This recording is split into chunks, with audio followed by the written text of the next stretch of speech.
Maggie Roberts stared at her reflection in the bathroom mirror, wondering when she had stopped recognizing herself. 8 years of marriage to Alex had turned her from a spontaneous adventurer into someone who barely remembered what excitement felt like. Tonight would be different, though. Her best friend Sarah had been begging her for months to join the girls for a night out, and Maggie finally said yes. "Alex, I'm heading out with Sarah and the girls," Maggie called out while grabbing her purse. Alex barely looked up from his laptop, his reading glasses perched on his nose as legal documents covered the dining table. Have fun," he mumbled without making eye contact. Maggie felt a familiar pang of loneliness, but pushed it aside. The bar was everything she needed that night: loud music, colorful lights, and the sound of genuine laughter filling the air. Sarah handed her a cocktail. "Girl, you need this more than anyone I know." "You have no idea," Maggie replied, taking a long sip. The alcohol warmed her chest, and for the first time in months, she felt the weight on her shoulders start to lift. They danced, moved to the rhythm, and Maggie remembered what it felt like to be young and free. That's when she noticed him. Ben was tall, with kind eyes and an easy smile that made her stomach flutter in a way she hadn't felt in years. He approached confidently, but not arrogantly. "You look like you're having the best night of your life," he said. "Maybe I am," Maggie responded, surprising herself with how easily the flirtation came. They talked for what felt like minutes but turned into hours. Ben told her about his work as an architect, about his dreams of designing sustainable buildings that could change communities. Maggie found herself opening up too, sharing her passion for graphic design and how she felt like she'd lost herself somewhere along the way. What we learn: when emotional needs go unmet in a relationship, people become vulnerable to connections elsewhere. Communication and quality time are essential nutrients for keeping love alive. The hours slipped away like water through Maggie's fingers, and suddenly it was past midnight. Sarah and the other girls had left an hour ago, but Maggie had been so absorbed in conversation with Ben that she hadn't noticed. "I should probably get going," Maggie said, reluctantly, checking her phone to find 3 missed calls from Alex. Her heart sank a little, but the warmth from the evening kept her floating. "Let me walk you home," Ben offered, standing up and stretching. "It's late, and these streets can be unpredictable." Maggie hesitated for just a moment. She knew she should call a cab or an Uber, but something about extending this evening just a little longer felt too good to resist. "Okay, that would be nice," she heard herself say. They walked through the quiet city streets, their footsteps echoing off the buildings. The conversation continued, flowing easily between them, and Maggie felt seen in a way she hadn't experienced in so long. Ben asked her questions and actually listened to her answers. He laughed at her jokes and shared his own vulnerabilities without fear. "You know, you have this light about you," Ben said softly, "like you're meant for something bigger than what you're settling for." The words hit Maggie harder than she expected. Was she settling? Had her marriage become a cage she had built around herself? "I don't know about that," she replied, but her voice wavered with uncertainty. As they turned onto her street, Maggie felt reality creeping back in. The magical bubble of the evening was about to pop, and she would have to return to her regular life. But then she saw it. Alex's car, parked across from her building, the engine off, the interior light illuminating his face. He was staring straight at them, his expression frozen somewhere between shock and hurt. "Oh no," she whispered, her hand instinctively going to cover her mouth. Ben followed her gaze and immediately understood. "Is that your husband?" Maggie could only nod, feeling tears beginning to well up in her eyes. What we learn: innocent situations can create devastating misunderstandings when trust is already fragile. The choices we make in moments of loneliness can have consequences far beyond what we anticipate. The next morning arrived with a heaviness that pressed down on Maggie's chest, making it hard to breathe. Alex had come home hours after she did, sleeping in the guest room without a single word. Now he moved around the kitchen like a ghost, preparing coffee and toast with mechanical precision. "Alex, please talk to me," Maggie pleaded, her voice cracking. "It wasn't what it looked like, I promise." He poured his coffee, his hand steady but his jaw clenched so tight she could see the muscles working. "I'm not doing this right now," Alex said flatly, grabbing his briefcase. "I have a deposition at 9. "Alex, please."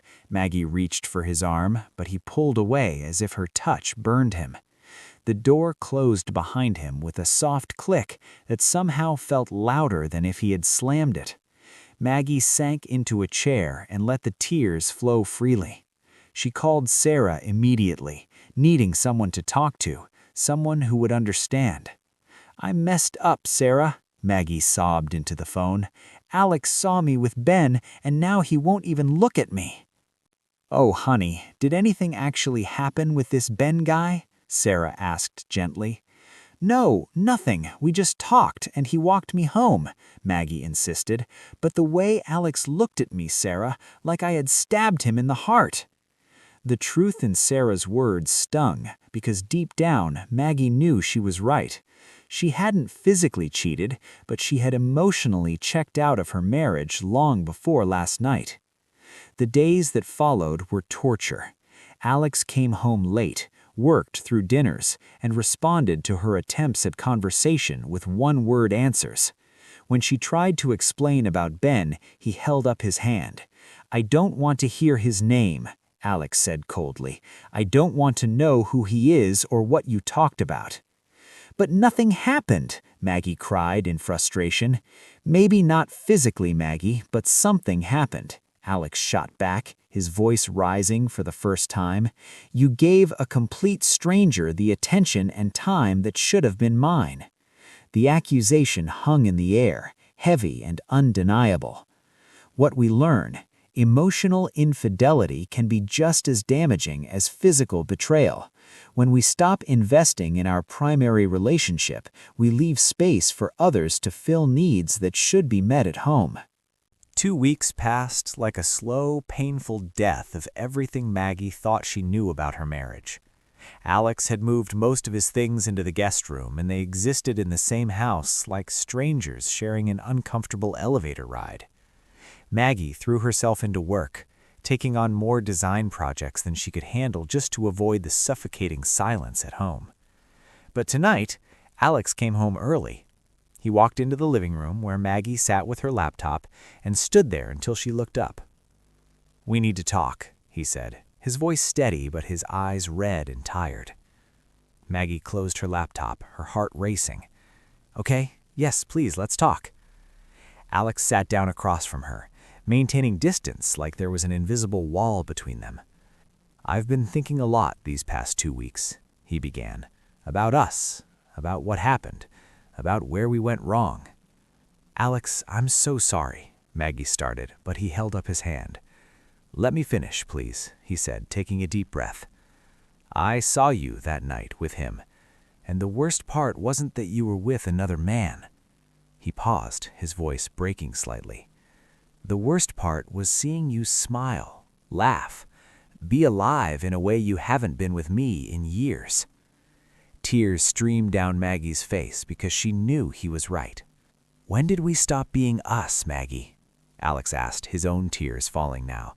"When did I become just the guy who pays the bills and works late? When did you become just the woman who lives in my house?" "I don't know," Maggie whispered. "I think it happened so slowly we didn't even notice. We stopped dating, stopped talking about anything real, stopped making each other a priority." Alex nodded, wiping his eyes. "I've been so focused on making partner at the firm, on providing, on building this life, that I forgot to actually live it with you. And I convinced myself that being lonely in a marriage was just what happened after the honeymoon phase ended," Maggie admitted. The honesty between them felt raw and painful, but also necessary, like lancing a wound that had been festering for too long. "So where do we go from here?" Alex asked, the question hanging between them like a precipice. Maggie looked at her husband, really looked at him for the first time in months. She saw the boy she had fallen in love with in high school, still there, beneath the exhaustion and hurt. "I want to fight for us," she said firmly. "I want to remember why we fell in love. I want to be the person who makes you smile again." "I want that too," Alex admitted. "But Maggie, I need to know that I'm enough, that you won't go looking for what we're missing in someone else." "You are enough," Maggie said, moving closer. "I was just too blind and too proud to tell you what I needed from you." What we learn: marriages don't fall apart overnight. They crumble through years of small neglects and unspoken resentments.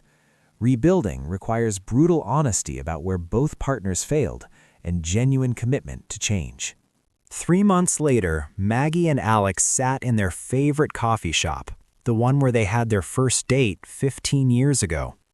Alex reached across the table and took Maggie's hand, a gesture that had become natural again after weeks of therapy and intentional reconnection.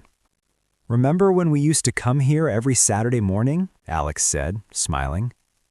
"Before life got complicated," Maggie added, squeezing his hand. "Before we forgot how to do this."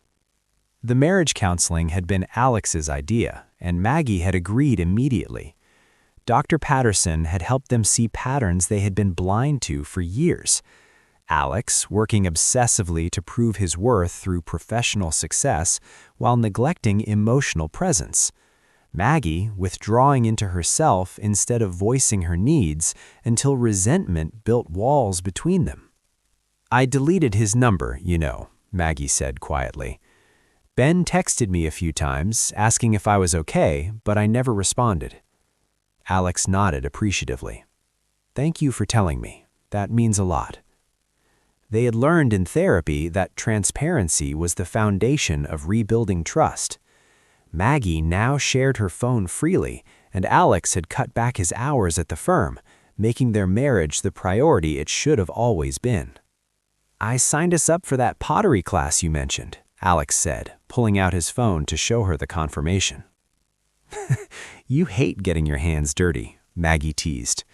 "Yeah, but you love it, and I love you, so I'm willing to look ridiculous while you make beautiful things," Alex replied, grinning. It was these small moments that reminded Maggie why she had married him.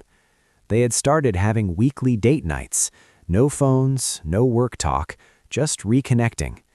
They talked about their dreams again, their fears, their hopes for the future. Some nights they just sat in comfortable silence, reading together on the couch, legs intertwined. The damage from that night hadn't disappeared overnight. There were still moments when Alex would go quiet, his mind clearly wandering to painful places. And Maggie still carried guilt that would probably never fully fade. But they were learning that perfection wasn't the goal. The goal was showing up every day, choosing each other over and over again, even when it was hard. "I'm proud of us," Alex said as they walked home, hand in hand, "for not giving up when it would have been easier." "Me too," Maggie replied, leaning into him. They passed the spot where Ben had walked her home that fateful night, but it no longer held power over them. It had become simply a street corner, a place where their wake-up call had arrived. That night, as they lay in bed together in the room they now shared again, Alex pulled Maggie close. "I see you," he whispered into her hair. "I really see you, and I'm never going to take that for granted again." "I see you too," Maggie replied, tears of gratitude falling. "And I'm going to keep choosing you every single day." Final lesson. Marriage is not a destination, but a journey that requires constant attention, nurturing, and conscious choice. The grass is not greener on the other side, it is greener where you water it. When couples stop investing time, emotional energy, and honest communication into their relationship, they create vacuums that invite outside interference. Real love is not just a feeling, but a daily decision to prioritize your partner above distractions, to communicate needs clearly, and to fight for the relationship even when passion fades into routine. The most dangerous threat to marriage is not a charming stranger at a bar, but the slow erosion of intimacy through neglect, complacency, and unspoken resentment. Maggie and Alex learned that rebuilding trust after betrayal, whether physical or emotional, requires vulnerability, accountability, and the courage to examine your own contributions to relationship breakdown. Their story reminds us that second chances are possible, but only when both partners commit to honest self-reflection, consistent effort, and the willingness to become better versions of themselves for each other.